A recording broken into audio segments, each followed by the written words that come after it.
Good morning, જય Shri Krishna, welcome back to our new vlog. તો કરી લઈએ તાર માતાજીના દર્શન, કરી લઈએ તાર ચા નાસ્તો, ચા અને રોટલા. મસ્ત કડક રોટલો બનાવ્યો.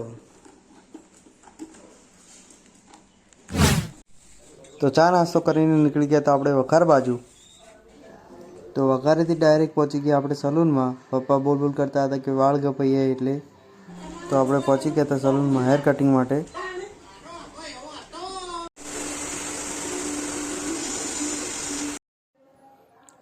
તો વાળ કપાવીને આપણે થઈ ગયા રિટર્ન ઘર બાજુ. તો આજ તો બનાવ્યું કોબીનું શાક, રોટલી અને મૂળા અને આથેલા મરચા અને છાશ, દહીં છે દહીં, ચા ને પાપડી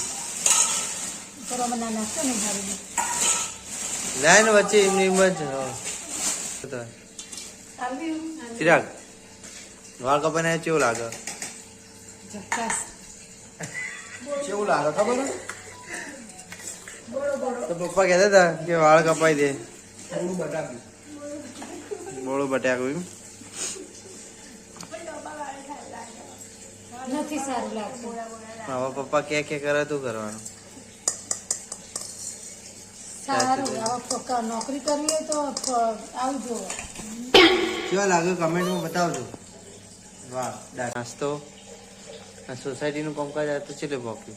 રેતી આવી છે, રેતી આવી છે, દેખાડી. કોમ બ્લોક પથરાઈ રહ્યા બ્લોક.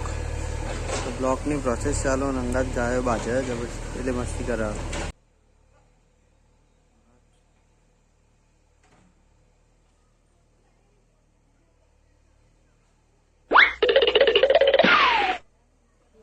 તો ગાયો વિપરી છે કે મસ્તી કરે છે ખબર નહીં, પણ આપણે તો સાંજે આજ બી એન્જોય કર્યો છે.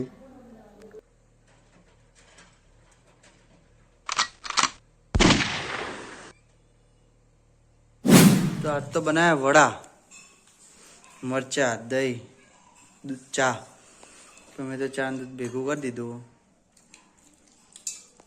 ચિરાગ, કેવા થયા વડા? મસ્ત. તો ચાખી લઈએ ત્યાં એક જ ચાખીશ ને? ખાવાનું ના, એટલે 5-6 ખાઈ લઈશ ને પછી. તો રાતનું જમવાનું તો થઈ ગયું, અને વાળ ને દાઢી કપાઈ કેવા લાગે કમેન્ટ સેક્શનમાં જરૂર બતાવજો. તો આજના વ્લોગનું કરીએ છીએ એન્ડ. મળીએ કાલે એક નવા વ્લોગ સાથે. તબ તક લાઈક, શેર અને સબસ્ક્રાઈબ. બાય.